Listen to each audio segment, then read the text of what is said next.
Najua, kuna watu bado wanakuita mtoto ewe kijana wangu. Wanakudanganya. Umri wako umekwenda. Kuwa mwanangu. Acha utoto. Katika umri kama wako babu yako tayari alikuwa na wake 3. Wewe bado unasema upo kwanza kwa jina la kubadilisha mademu wakali. Tabia ya kubadilisha mademu kama nguo katika umri ulionao ni kujidhalilisha.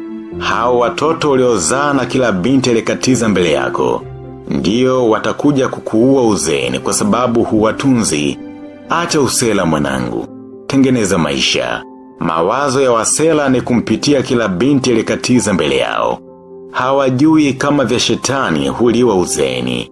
Wajinga kweli. Kimbia laana mbaya mwanangu. Hivi utajisikiaje kuona mwanao analelewa katika vituo vya watoto yatima na wakati baba yake uko hai?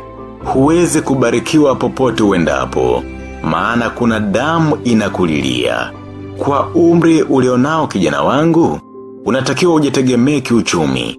Hapa simaanishi kufanya kazi na kupata mshahara pekee. La hasha. Hapa nalenga nyie watoto wa mama.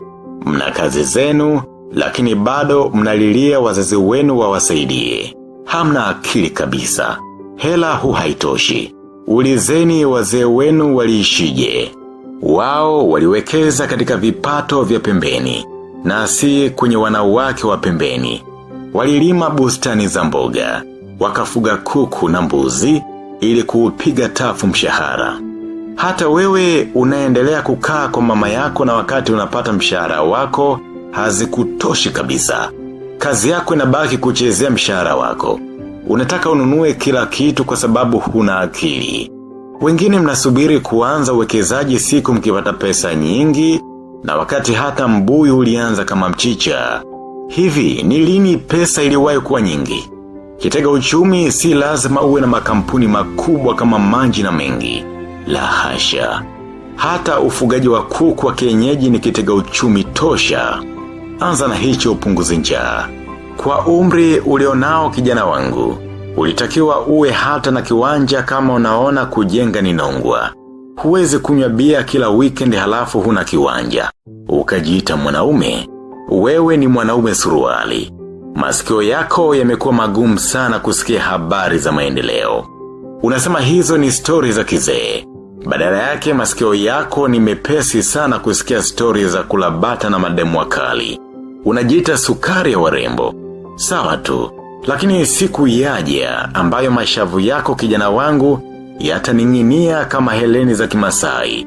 Na hapo ndipo utajua kumbe sukari nayo inachacha. Wejichanganye tu ukidhani bado mdogo. Wanaokuita mdogo leo kesho watakuita mzee lofa. Siku hazigandi. Kwa umri ulionao kijana wangu wa kiume, kupaka poda kama dada yako badala ya kusaka pesa unanihuzunisha kweli. Hivi ujui mwanaume pesa? Au unataka uangukie mikononi mwa vijana wanaolelewa na majimama? Ona sasa unavoongea kwa kubana pua kama dada zako. Watakuita shoga mwanangu. Unadhalilisha mizimu ya babu zako ujue. Vijana wa namna hii wakizeeka lazima wataroga tu. Watakuwa wachawi. Kumbuka wakati wewe uko bize na ujinga wako, vijana rika lako wako bize na maisha. Wanajenga, wana mashamba, wana magari, wameoa, wana familia zinapendeza. Wanautumia ujana wao vizuri na hakika watapata heshima uzeeni. Hawataitwa malofa kama utakavyoitwa wewe mwanangu. Siku hizi kama huna pesa uzeeni, unaitwa muhenga. Ukiwa nazo unaitwa baby pamoja na uzee wako wote. Naongea na wewe kijana wangu, usitaka kufanya lolote kwa sababu unaishi kwa shemeji yako. Unakula bure, unalala bure. Hata kusafisha banda la kuku umeshindwa kabisa. Badala yake umeisha nenepeana utadhani unafanya kazi kiwanda cha bia. Ona kitambi hicho hata huwezi kujikuna mwanangu. Kitambi kina madhara mengi dogo. Kuna kisukari na presha. Katafute maisha yako dogo. Huyo hausigeli wa hapo kwa shemeji yako uliyemgeuza mke wako asikufanye zoba. Tengeneza maisha yako uoe. Muda ukifika wewe na hausigelo wa shemeji yako, mtaondoka. Hivi dogo unafahamu kama baba yako aliuza shamba ili uende shule? Sasa mbona unaendelea kuwanyonya wazazi wako? Unadhani kuna mzazi anaweza kumfukuza mtoto wake? Hayupo. Isipokuwa ataendelea kuumia moyoni kwa sababu umri wako unakwenda na huna maisha. Wazazi wanavuja damu moyoni. Jikakamue mwanangu. Nenda kafike mapori dogo. Ulime. Kama ajira hakuna. Ipo neema katika kazi ya kilimo. Kilimo ndio kazi ya kwanza Mungu alimwachia mwanadamu. Usizeeke nyumbani.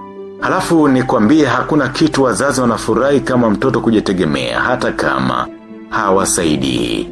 Kijana wangu usiye na adabu, badilika. Jaribu kuwa mtu kufikiri kabla kutenda. Waheshimu baba na mama yako ili upate heri na miaka mingi hapa duniani. Kupiga pombe mpaka unasahau jina lako na kubebwa kwenye toroli ni kwa kosea adabu waliokuzaa na kukulea pia. Acha tabia kutukana waliokuzidi umri. Tengeneza haiba nzuri na ya kuheshimika kwa wanaokuzunguka. Kama huna busara hadi umri huu ulionao, ni hasara kubwa kwa baba yako. Jitahidi kumjua Mungu kijana wangu. Nimeliweka hili mwisho, si kwamba ni la mwisho kwa umuhimu. Ningeanza nalo pengine watu wasingeendelea kunisikiliza kwa sababu vijana wengi hampendi kulisikia neno la Mungu.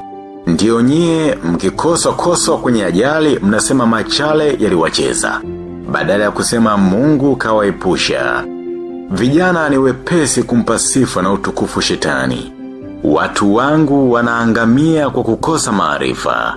Kijana wangu, mjue Mungu kwa matoleo yako, kwa maombi yako, kwa sadaka na zaka, na kwenda ibadani kwa kulisoma neno lake, na zaidi ya yote, muogope Mungu. Jenga desturi ya kuzungumza na Mungu kila wakati, maana anapatikana. Kama humuogope Mungu katika umri huu, uzeeni. Najua, kuna watu bado wanakuita mtoto ewe kijana wangu. Wanakudanganya. Umri wako umekwenda. Kuwa mwanangu. Acha utoto. Katika umri kama wako, babu yako tayari alikuwa na wake 3. Wewe bado unasema upo kwanza kwa jina la kubadilisha mademu wakali. Tabia ya kubadilisha mademu kama nguo katika umri ulionao ni kujidhalilisha. Hao watoto uliozaa na kila binti alikatiza mbele yako ndio watakuja kukuua uzeeni kwa sababu huwatunzi. Acha usela mwanangu. Tengeneza maisha. Mawazo ya wasela ni kumpitia kila binti alikatiza mbele yao. Hawajui kama vya shetani huliwa uzeeni. Wajinga kweli. Kimbia laana mbaya mwanangu. Hivi utajisikiaje kuona mwanao analelewa katika vituo vya watoto yatima, na wakati baba yake uko hai? Huwezi kubarikiwa popote uendapo, maana kuna damu inakulilia. Kwa umri ulionao kijana wangu, unatakiwa ujitegemee kiuchumi. Hapa simaanishi kufanya kazi na kupata mshahara pekee. La hasha. Hapa nalenga nyie watoto wa mama.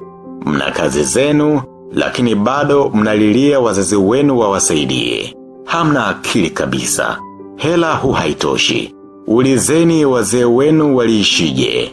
Wao waliwekeza katika vipato vya pembeni, na si kwenye wanawake wa pembeni. Walilima bustani za mboga, wakafuga kuku na mbuzi ili kuupiga tafu mshahara. Hata wewe unaendelea kukaa kwa mama yako, na wakati unapata mshahara wako hazikutoshi kabisa. Kazi yako inabaki kuchezea mshahara wako. Unataka ununue kila kitu kwa sababu huna akili. Wengine mnasubiri kuanza uwekezaji siku mkipata pesa nyingi, na wakati hata mbuyu ulianza kama mchicha. Hivi ni lini pesa iliwahi kuwa nyingi? Kitega uchumi si lazima uwe na makampuni makubwa kama Manji na Mengi. La hasha. Hata ufugaji wa kuku wa kienyeji ni kitega uchumi tosha. Anza na hicho upunguze njaa. Kwa umri ulionao kijana wangu, ulitakiwa uwe hata na kiwanja kama unaona kujenga ni nongwa. Huwezi kunywa bia kila weekend halafu huna kiwanja ukajiita mwanaume. Wewe ni mwanaume suruali. Masikio yako yamekuwa magumu sana kusikia habari za maendeleo. Unasema hizo ni stori za kizee. Badala yake masikio yako ni mepesi sana kusikia stori za kulabata na mademu wakali. Unajiita sukari ya warembo. Sawa tu, lakini siku yaja ambayo mashavu yako kijana wangu yataning'inia kama heleni za Kimasai. Na hapo ndipo utajua kumbe sukari nayo inachacha. Wejichanganye tu ukidhani bado mdogo. Wanaokuita mdogo leo kesho watakuita mzee lofa. Siku hazigandi.